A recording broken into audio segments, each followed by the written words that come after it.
Porque quando fala assim, meditação na visão do Krishnamurti, a obra do Krishnamurti é um oceano. Aí eu vou lá com os baldinhos, pegar um pouquinho d'água e dizer, aqui está aqui a meditação na obra do Krishnamurti. Né? Quer dizer, é um contrassenso. Mas a Márcia, ela trouxe trechos quase que verbais do Krishnamurti, apesar de estar traduzindo do alemão, né? Ou seja, ela trouxe o perfume do ensinamento dele, perfume esse que está dentro de cada um de nós. O problema é a dificuldade de acessar essa sabedoria que está dentro de cada um. E realmente o contraste da palestra dos dois, eu até brinquei aqui, perguntei, vocês combinaram? Porque o Rudinei identificou as mazelas do mundo, né? Que mundo cão é esse onde a gente vive? Ele citou no século XX 120 milhões de mortos em guerras. Mas e os que não são em guerras declaradas? Aqui no Brasil, por exemplo, os assassinatos, eles variam entre 50 mil e 60 mil por ano. Só no Brasil. Imagina no resto do mundo. Né? Então é um mundo caótico, é um mundo doente, é um mundo carente de sabedoria, numa profunda ignorância existencial, sai à busca de coisas e de interesses e gera esse conflito, que por sua vez, o conflito tem origem dentro do ser humano, dentro de cada um de nós. E a Márcia veio com a solução, mostrando o que o Krishnamurti sempre fala, a responsabilidade é do indivíduo. Não adianta você querer controlar as massas, não adianta você querer liderar as massas para um lado ou para o outro, porque elas sempre vão ter esse caráter de rebanho, essa coisa da ignorância existencial, elas vão estar sempre seguindo algum líder econômico, político, religioso, o que não tem nada a ver com a sabedoria. Ou a sabedoria surge dentro do indivíduo e faz com que o indivíduo passe a viver de uma maneira diferente, não conflituada consigo mesmo e não conflituada com os outros. Ou você pode falar em religião, você pode falar em amor, você pode falar no que for, e vai continuar a mesma confusão. Né? Então isso é um ponto muito chave na obra do Krishnamurti. Ele sempre diz, a responsabilidade é do indivíduo. Se o mundo é caótico, é porque nós somos caóticos. Se nós formos capazes de transformar as nossas próprias vidas em vidas de harmonia e paz, não uma harmonia e paz de fora para dentro, mas uma harmonia e paz que brota de dentro para fora, removendo aquilo que nós próprios colocamos, impedindo essa manifestação da harmonia e paz, a gente vai ver um mundo diferente.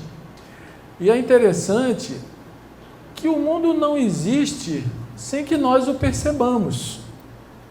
Pode parecer estranho falar isso, mas teve uma vez que o Krishnamurti foi falar na ONU, e depois que ele deu a palestra, alguém falou assim, o que adianta o senhor falar tudo isso se o senhor falar em transformação, se o mundo vai continuar o mesmo? Aí ele falou assim, transforme-se, e o senhor verá se o mundo vai continuar o mesmo. Então a pessoa que descobre dentro dela esse centro de luz, de paz e de sabedoria, o mundo já é diferente, porque ela é o centro do mundo de alguma maneira.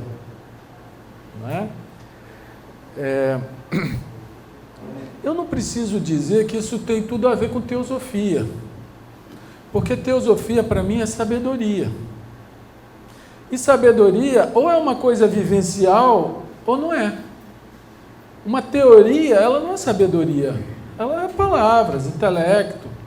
Enquanto aquilo não se transforma em ação, A gente não pode dizer que é sabedoria. Né?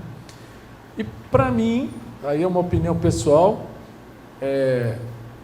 o Krishnamurti é um dos maiores teósofos que já existiu. Porque ele o tempo todo está buscando ver, enxergar e, na medida que ele vai vendo, ele vai compartilhando o que vê, essa fonte de sabedoria que está dentro de cada um de nós. Eu não gosto de ficar repetindo muito palavras dele, porque a gente tem que falar aquilo que a gente compreende. O que a gente simplesmente repete, às vezes fica uma coisa mecânica, né? Mas eu não tenho dúvida que a história da Sociedade Teosófica está profundamente ligada com a história dele. E talvez nós, teósofos, não demos atenção devida a isso. Por outro lado, o nosso meio, o meio teosófico, talvez seja o meio mais fértil para se estudar os temas que ele propõe, por causa da liberdade de pensamento que existe na Sociedade Teosófica. Eu vejo muitos chamados krishnamurtianos, aqueles caras que seguem mesmo, que tal, os caras têm a mente e ficam repetindo coisas que ele fala sem ter a compreensão real da coisa. Enquanto que na Sociedade Teosófica, por ele não ser uma autoridade melhor do que nenhum outro autor, há esse espaço para que esses temas possam ser investigados e explorados. Aliás, outro ponto-chave na mensagem do Krishnamurti é a questão da autoridade. Vocês sabem que ele foi descoberto pelo Leadbeater ainda garoto, jovem. O Leadbeater, com a visão clarividente, viu a aura mais pura que ele já tinha visto em qualquer ser humano. E ele foi preparado para ser o veículo do Bodhisattva, do instrutor do mundo, do Cristo. E foi criada uma organização gigantesca, chegou a ter 40 mil membros ao redor do mundo. Durante 17 anos ele foi o chefe dessa organização, quer dizer, ele foi colocado nela jovem, né?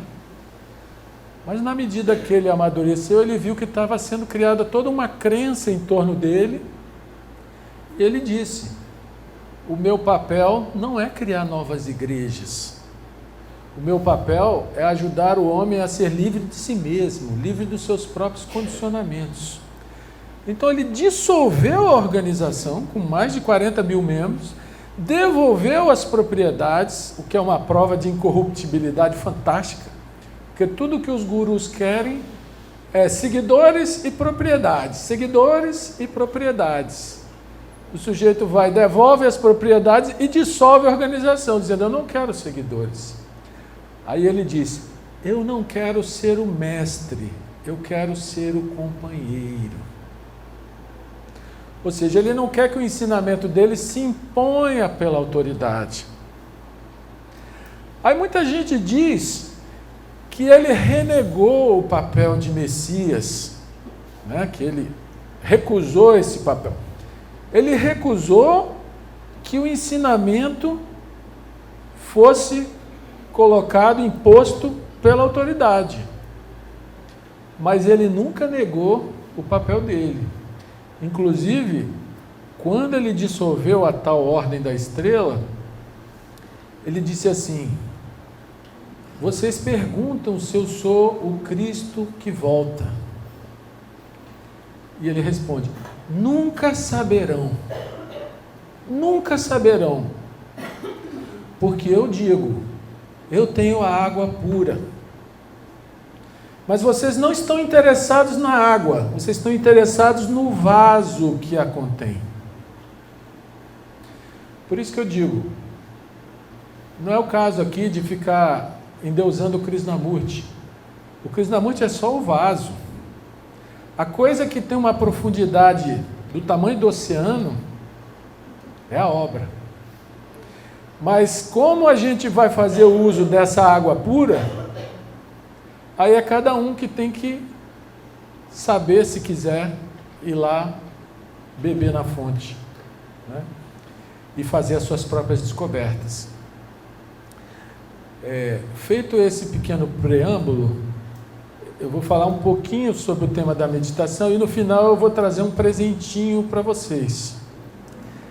Mas olha, a Márcia falou muito bem sobre os pontos essenciais que o Krishnamurti trata sobre meditação. Eu vou falar uma frase que eu peguei assim, aliás, ele tem um livro que está em português, Ser uma Lâmpada de Si Mesmo. Esse livro é inteirinho sobre meditação, todos os capítulos do livro são sobre meditação. Só que ele traz a meditação para a sua real dimensão, que não é uma mera prática, né? A gente, com a nossa mente ocidental, acostumada com faço isso para obter aquilo, a gente acha que meditação é uma prática. Chega lá, fecha a porta do quarto, cruza as pernas, acende o incenso, fecha os olhos, e aí? Eu acho que a prática é válida, principalmente porque a gente vive num mundo corrido, um mundo voltado para fora, a gente já acorda olhando para o relógio, tudo são exterioridades, a gente tem compromissos, responsabilidades, afazeres. Então você fazer uma prática, que você fecha a porta do quarto, desliga o celular, que não adianta se não desligar o celular, né? E você tenta olhar para dentro, é uma forma de dizer, ó, o mundo espera lá fora, que agora eu vou explorar o mundo interior. Isso é extremamente saudável. Agora, isso não é necessariamente meditação, isso é uma prática, que cada um vai desenvolver na sua. Para vocês verem como ele traz a meditação para um nível bem elevado, ele fala assim, a meditação começa onde o pensamento termina.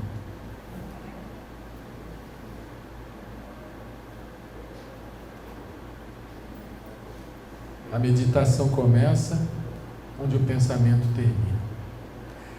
Aí nós que temos um mental viciado, um mental pragmático, prático, um mental extremamente viciado no faço isso para obter aquilo, aí você já faz aquela perguntinha, né? Como terminar o pensamento? Porque o pensamento é o blá blá blá, o tagarelar infinito. Passa de um assunto para o outro, outro para o outro, outro para o outro, outro para o outro. E assim vai. E aí a gente quer, com essa mente pragmática, reprimir o pensamento. Aí a gente busca práticas de concentração, em que você vai botar a mente focada num ponto e vai repelir qualquer pensamento que venha interferir. Diz o Krishnamurti, isso aí enrijece a mente. A mente precisa ser plástica, maleável, flexível, permeável. Então, quando você endurece a mente, você vai ter uma tendência ao egoísmo, à indiferença, à insensibilidade e talvez até à crueldade. Por isso que ele faz a distinção entre atenção e concentração, como a Márcia falou. Concentração é quando você foca a mente numa coisa, excluindo tudo mais. E atenção é quando você está desperto no agora, no presente ativo. A Márcia falou muito bem, uma citação dele, que ele fala assim, meditação é atenção. Se bobear, a gente cai de novo na mesma coisa. Mas como que eu vou ficar atento? Vou forçar a minha cabeça a ficar... Daqui a alguns segundos a desatenção já vem. Então a questão não é forçar a mente a ficar atenta. É compreender o funcionamento da mente. Então, A nossa mente é muito viciada em coisas práticas e por isso o mundo é tão prático, tão tecnológico e ao mesmo tempo tão injusto, né? Ou seja, o mundo tem solução para tudo no campo material, mas falta sabedoria, falta amor, falta espiritualidade no sentido real. E isso não é um pensamento que é capaz de produzir. Isso é algo que está além do pensamento, como ela disse, a partir do silêncio. Esse silêncio não pode ser forçado. Esse silêncio é fruto natural da compreensão de como funciona o pensamento. E para a gente compreender isso, diz ele, para compreender o pensamento, você precisa compreender o tempo. Como assim? Que tempo? O único tempo que existe. O agora.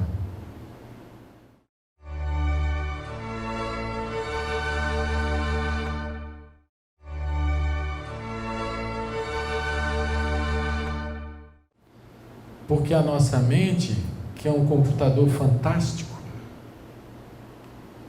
ela está sempre indo nos arquivos do que está lá depositado na memória, processando em termos de conveniência, gosto, não gosto, quero, não quero, bom, mal, certo, errado. E aí projeta, tem que ser assim, não pode ser assado, deve ser assim. Assim que ela funciona.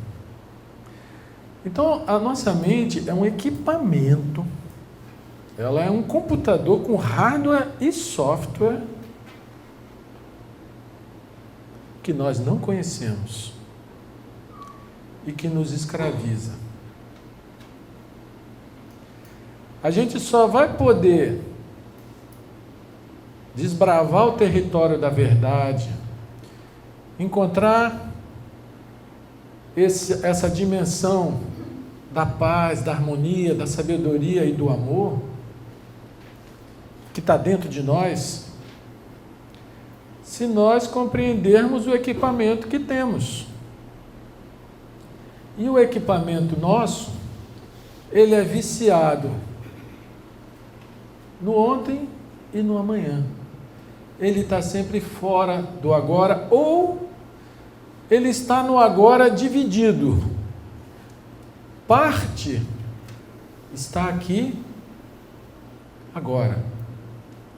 Outra parte está rebuscando nos arquivos da memória, dizendo concordo, discordo, certo, errado, bom, mal. Então, essa consciência dividida é a fonte de todos os conflitos. O único tempo que existe é o agora. O agora sofre o efeito do passado, sob a forma de coisas materiais. Alguém construiu esse prédio para a gente estar aqui agora. Até que alguém venha e destrua, ele vai estar aqui. Esse passado vem a nós sob a forma de lembranças, de experiências amargas, experiências prazerosas. Tudo isso vai ficando registrado no nosso computador. E cada um cria o seu próprio software. Eu gosto de futebol, ou eu gosto de cavalos, ou eu gosto de música, ou eu gosto de nadar na praia. Enfim, cada um vai tecendo ao longo da vida as suas vias de pensamento, os seus sulcos mentais, e passa a viver sempre naquele mesmo programa que nós construímos para nós mesmos ao longo através da educação, das experiências, daquilo que nos marcou. Cada um de nós tem um fundo que é o nosso ego.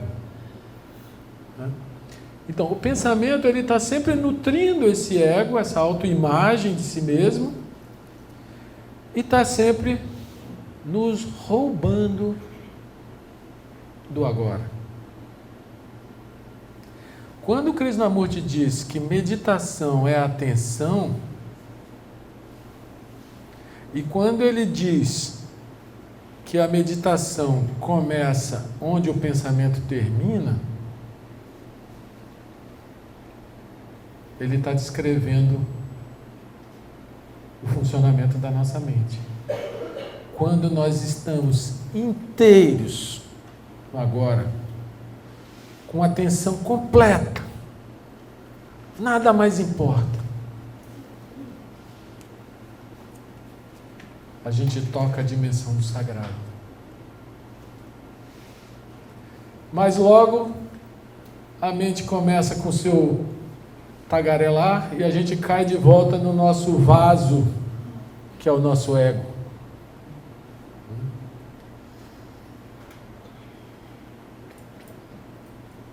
O problema é quando a gente quer usar esse pensamento para resolver o problema. E na verdade a gente precisa só compreender o pensamento e não lutar contra ele. Então, o pensamento é sempre uma fuga do agora.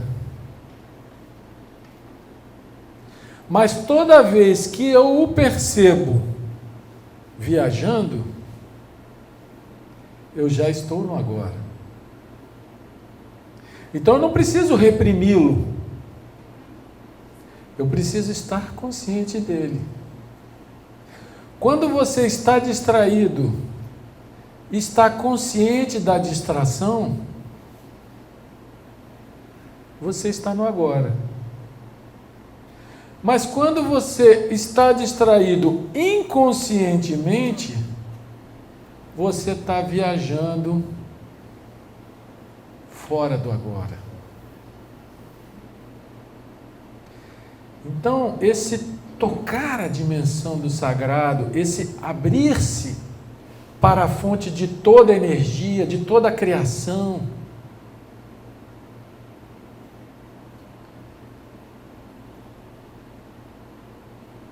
isso depende desse aquietamento interior. Esse aquietamento envolve todos os corpos, obviamente. Porque se você está com dor de cabeça, dor de dente, dor de barriga, lógico que o teu emocional vai ficar afetado. Você vai ficar com o humor lá embaixo. Por isso que se diz, né? A Márcia leu muito bem. Se você não se alimenta bem, se você não se exercita, se você não cuida do corpo, ele vai interferir no resto. Né? Desde que o corpo esteja saudável, ele já não atrapalha em nada. Ele está na dele. Como ela disse, ele tem a sua inteligência própria. Você que tem que respeitar essa inteligência. Mas o corpo estando bem, o emocional tem que serenar. E o emocional é a fonte de todos os nossos desejos e medos. O emocional, ele é a gasolina do carro. Quero isso, vou e faço. Não quero isso, não faço. Ele está sempre... E a gente vê que a maioria dos nossos aborrecimentos, se não todos, são quando as coisas não acontecem como nós queremos que elas acontecessem. É a nossa reação aos fatos. Não é? Então, compreendendo essa coisa do desejo, de que alguns desejos vão ser satisfeitos e outros não, e aceitando com naturalidade isso, percebendo os nossos desejos, às vezes a gente nem os percebe. Na maioria das vezes não percebe. Nós temos desejos múltiplos, contraditórios, incompatíveis, e aí ficamos num conflito. O que é o conflito? São desejos incompatíveis. eu quero ir para o norte, mas também quero ir para o sul. Eu não posso ir para os dois ao mesmo tempo, fisicamente. Então eu estou em conflito. Às vezes a gente quer fazer uma coisa, mas que vai desagradar fulano. Então são dois desejos. Eu quero fazer a coisa, mas não quero desagradar fulano. E aí eles ficam brigando. Todo problema é desejo. Todo sofrimento é desejo. É difícil falar isso, mas é. A gente não aceita a vida como ela é, as coisas como elas são. E é essa nossa reação aos fatos que é o próprio sofrimento. É o nosso querer que fosse diferente. O medo é desejo. Desejo é aquilo que eu quero, o medo é aquilo que eu não quero, mas a energia emocional é a mesma. Então, à medida que nós somos capazes de compreender esse emocional, ficar com ele, sem lutar contra ele, ficar com ele, ele se desmancha, porque ele é movimento inconsciente. Quando a gente dá atenção a ele, volto a dizer, ela disse muito bem, meditação é atenção. Quando a gente dá atenção à nossa raiva, quando a gente dá atenção ao nosso ciúme, quando a gente dá atenção ao nosso medo, uma atenção isenta, sem tinha que ser assim, sem deveria ser assado. Você fica com a coisa como ela é. Aquela coisa que era inconsciente se transforma sozinha. Não em algo predeterminado por você. Aquela energia que era presa, que se movimentava sozinha, ela se liberta. E vem sob uma forma de uma energia mais elevada, de alegria, de paz, de harmonia. Então é preciso serenar as emoções, trabalhá-las diariamente, em cada situação, em cada desafio, em cada pedra no sapato, em cada incômodo. Isso faz parte da meditação. Por isso que ele diz, e ela muito bem colocou, a meditação dissociada da vida é um escapismo, é você criar um mundinho de satisfação pessoal para você mesmo. A vida a ser transformada é essa, não é você ir lá para o Tibete e sumir. Pode até ser que para alguém seja, mas não é o nosso caso. A vida a ser transformada é essa. E mais, mesmo que a gente se isolasse num mosteiro, ou seja lá onde for, nós íamos nos encontrar com os mesmos conflitos, caso eles não sejam compreendidos, percebidos, compreendidos e transformados. E mais difícil do que tudo é esse processo de serenar o pensamento. Mas esse serenar, se for na base da repressão, só vai gerar conflito. Você vai reprimir 1000 vezes e o pensamento vai fugir 1001. E você talvez se torne uma pessoa extremamente dura. Agora, se você compreende que o pensamento é sempre um estado de desatenção, é sempre uma fuga do agora, que ele é extremamente necessário para tudo que é prático, para você ir para o seu trabalho, saber onde é, para você ir para a sua casa, saber onde é, para você reconhecer as pessoas e poder falar com elas, para tudo isso. Quer dizer, quando a gente fala em dar um pulo do gato além do pensamento, não é se tornar demente, não é ter a amnésia, é ter o pensamento quieto, para ser usado quando ele precisa e para ficar sereno quando não precisa. Esse é o grande desafio da vida, você descobrir essa dimensão além do pensamento que está aqui agora, ela só é mais sutil. E como a nossa vida é muito mental, a civilização século 20, 21, é uma civilização mental, nós somos mentais. E aí a gente vai procurar o sagrado em 1001 projeções e só vai encontrar vias de fuga. Mas se a gente compreender a nós mesmos, a gente vai se permitir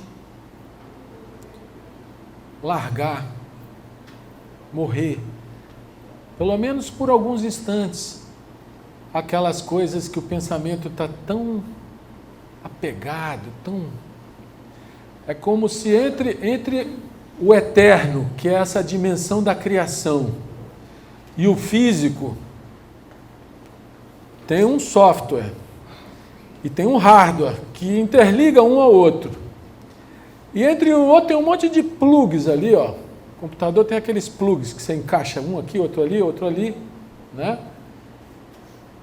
A meditação, ela demanda a gente desligar esses plugs temporariamente para mergulhar no vazio, para esquecer de si mesmo, para ser nada. Porque o si mesmo é uma imagem enraizada no nosso cérebro, autoimagem. O si mesmo, ou eu, é uma mistura da imagem física que eu vejo no espelho, com as ideias que eu tenho a respeito de mim mesmo, com todas as minhas idiosincrasias, do que eu gosto, do que eu não gosto. E a gente tudo faz e tudo vê através desse si mesmo. E essa é a grande heresia da separatividade, né? Ou, como diz a Helena Blavatsky na Voz do Silêncio, a mente é a assassina do real.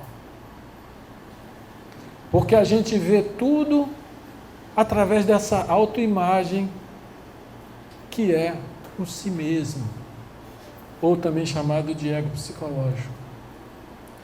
Então, para a gente tentar desbravar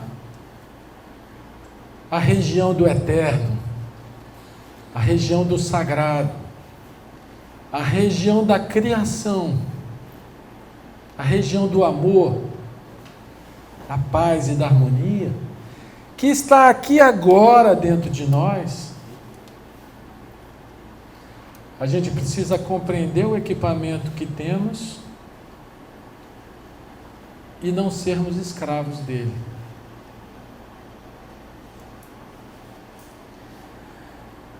Esse, entre aspas, ascender a essa dimensão da atenção, da clareza, ele requer muita energia.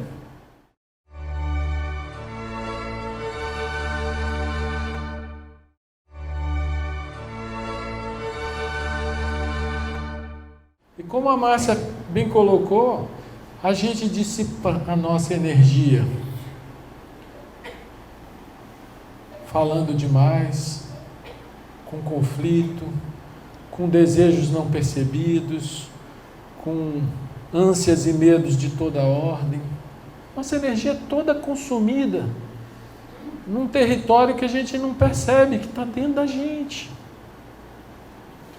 E quando a gente começa a olhar para tudo isso com isenção, esse olhar que transforma, que não é você que transforma, é a coisa que se transforma, seja a raiva, seja o medo, seja o ciúme, seja a inveja, seja o apego. O apego é sinônimo de sofrimento, porque todos nós estamos aqui de passagem. A qualquer momento que nós não sabemos, nós temos que largar tudo, até o corpão aqui que a gente está tão identificado há tanto tempo. Vamos ter que largar. Isso é natural. Isso tem até uma beleza, mas por causa do nosso apego, se torna uma coisa mórbida e uma coisa dolorosa. Então, Tem uma passagem interessante do Krishnamurti que ele fala assim: se você se apega à mobília da sua casa, você é a mobília. Ou seja, você astralmente, e provavelmente depois da passagem, você vai ficar lá sendo a mobília. Né? Então o apego é uma das coisas mais difíceis da gente trabalhar. Mais difíceis. E ele é a fonte de todo sofrimento. Porque quando não há apego, não há sofrimento, há só o fluxo natural da vida. Mas isso é trabalho que você tem que fazer consigo diuturnamente. Cada vez que você se percebe apegado, opa, olha para aquilo. Não negue, não alimente, não reprima, olha para aquilo. E esse olhar, ele é transformador. Isso é meditação. Então, a prática meditativa, ela é muito saudável. Mas se ela for rígida, tem que ser. Aí, tem dia que não dá. Não, mas tem que ser. É que nem aqueles caras de igreja assim que viram um dogma. Né? Então não é isso. A meditação vai muito além de uma prática. A meditação é uma atitude perante a vida, uma atitude perante si mesmo. É uma atitude de desbravar o território do autoconhecimento, que vai desde do dedão do pé do corpo, com todas as suas dores e mazelas, até o funcionamento da mente e essa imensidão de energia que existe na dimensão da unidade, onde o eu não está mais presente. Então, quando a gente começa a conhecer melhor esses vários níveis onde a gente tem existência, a gente está muito viciado em pensar que a gente é esse cara aqui, com esse corpo. Mas a gente vive ao mesmo tempo, simultaneamente, em várias dimensões. Nós estamos aqui na dimensão física, nós estamos aqui agora na dimensão emocional, nós estamos aqui agora na dimensão mental e nós estamos aqui agora na dimensão espiritual. Mas como a gente usa a mente para fazer tudo, essa dimensão espiritual vira uma ideia, uma imagem, uma projeção. E aí não vem aquele perfume, aquele frescor, aquela energia nova, aquela energia transformadora. Então, o autoconhecimento, ele é um trabalho que não tem fim. A pessoa que disser, eu atingi o autoconhecimento, ela não entendeu o que é autoconhecimento. Por quê? Como já diziam os gregos, homem, conhece-te a ti mesmo e conhecerás o universo. Então, dentro da subjetividade humana, existe um universo infinito. Mas para isso a gente precisa conhecer o equipamento, burilar ele. Esse burilar não de uma forma autoritária, mas de estar consciente dele e permitir que ele se transforme e recupere a sua naturalidade. Acho que o tempo está mais ou menos já, né, Otávio? Eu vou encerrar então só com duas coisinhas. Eu vou encerrar antes do presente. Eu não gosto de fazer promoção pessoal.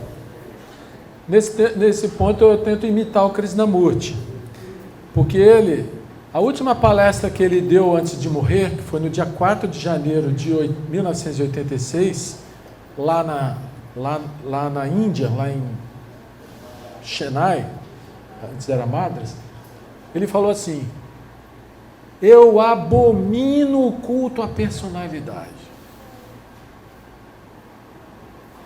Em outras palavras, ele estava dizendo assim: não me cultuem pelo amor de Deus. Né? E é interessante que no final da palestra ele virou e falou assim: essa é a última palestra. Vamos ficar um pouco em silêncio?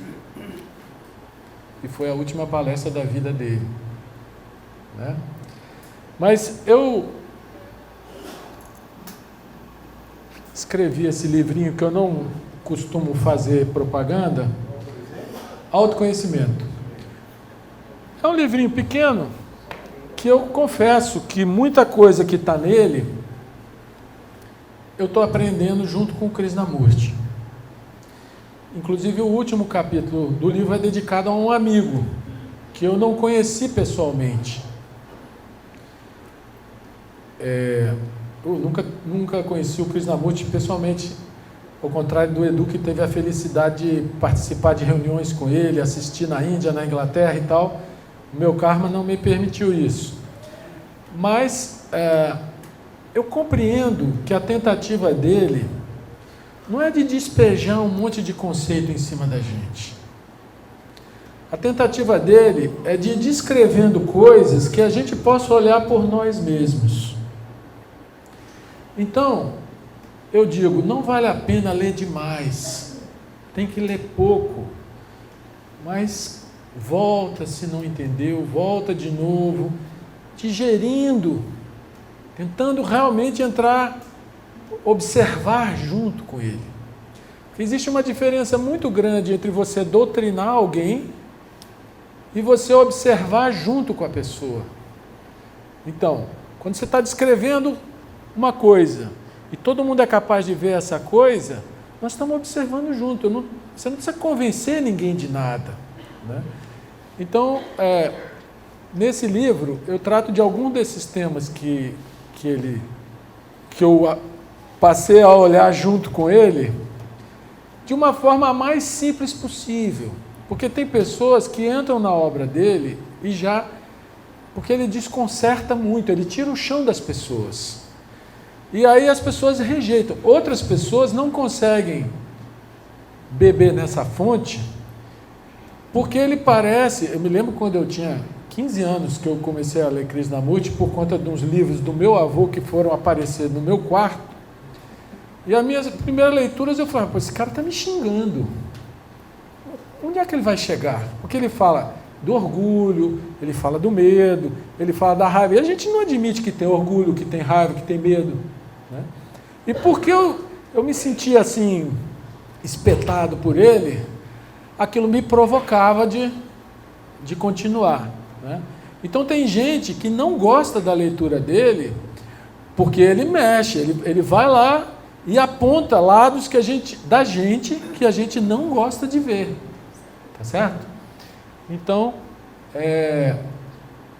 para quem quiser, esse livrinho é uma forma de entrar um pouco no espírito da coisa, e, na verdade, a obra é o oceano. Ele deixou mais de 200 obras escritas, que a maioria eram palestras que ele dava, não era nada escrito, uma ou outra que ele escreveu, mas é um mar, é um negócio assim, de uma dimensão muito maior do que ele próprio. Mas aí cada um é que tem que ver se essa água é pura ou não, se ela vai produzir a transformação e o autoconhecimento por conta de cada um. Para finalizar o presentinho que está aqui.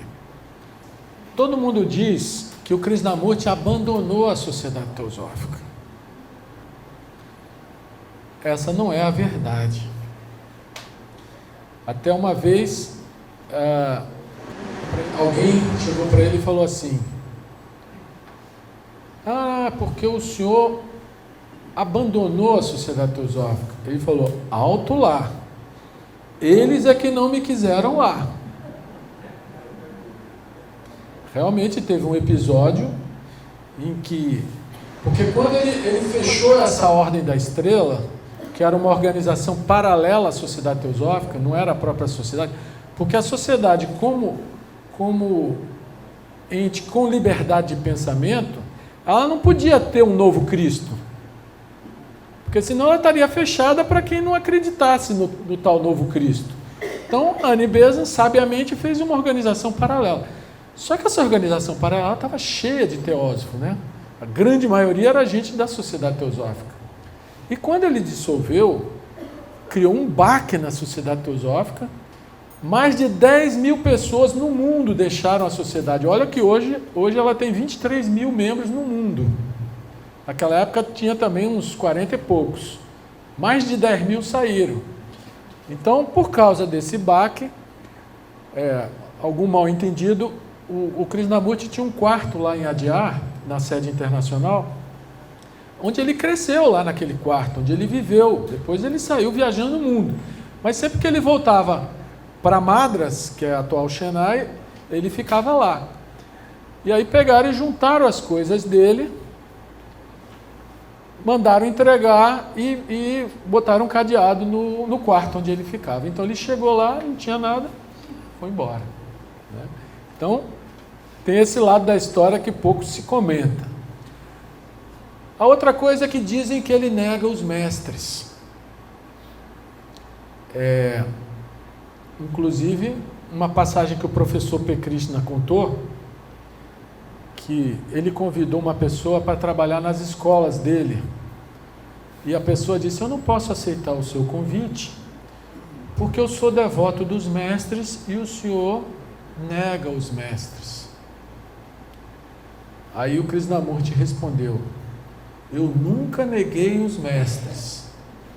Eu neguei o ridículo que eles estavam sendo colocados naquela época. Então vê que a coisa é um pouco diferente. Né? Muito bem, o presentinho. Está em inglês. É só um trechinho, porque o diário dela tem muitos outros episódios, mas esse foi o que me tocou. Diz ela: no carro, K, como ela se refere ao Krishnamurti, K perguntou: as pessoas na sociedade teosófica acreditam nos mestres num real sentido? Aí a Radha falou: I replied. Eu respondi a Radha: alguns sim, outros só da boca para fora. Ele continuou: ama era o jeito que ele chamava Annie Besant, era o modo carinhoso que ele chamava Annie Besant. Ama, Annie Besant, acreditava neles absolutamente. E outros, naquela atmosfera que trouxe vitalidade para a sociedade teosófica. Aí o Krishnamurti pergunta: desculpe minha pergunta, você acredita nos mestres? Ele perguntando para Radha.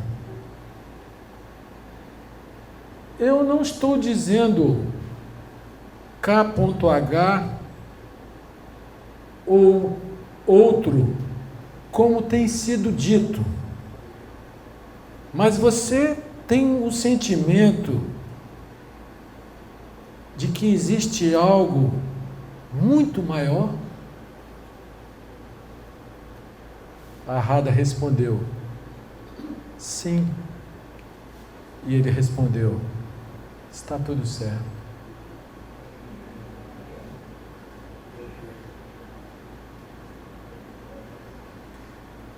Agora vejam só, não adianta a gente se apegar ao nome do mestre ou a uma imagem do mestre. Ele fala aqui: você tem um sentimento de que existe algo muito maior, ou seja, essa presença. O mestre externo é aquele que o nosso pensamento se acostuma, se apega. O mestre real vive na dimensão do sagrado. Seremos nós capazes de encontrar o mestre real, nos abrindo para a dimensão do sagrado que está dentro de nós mesmos?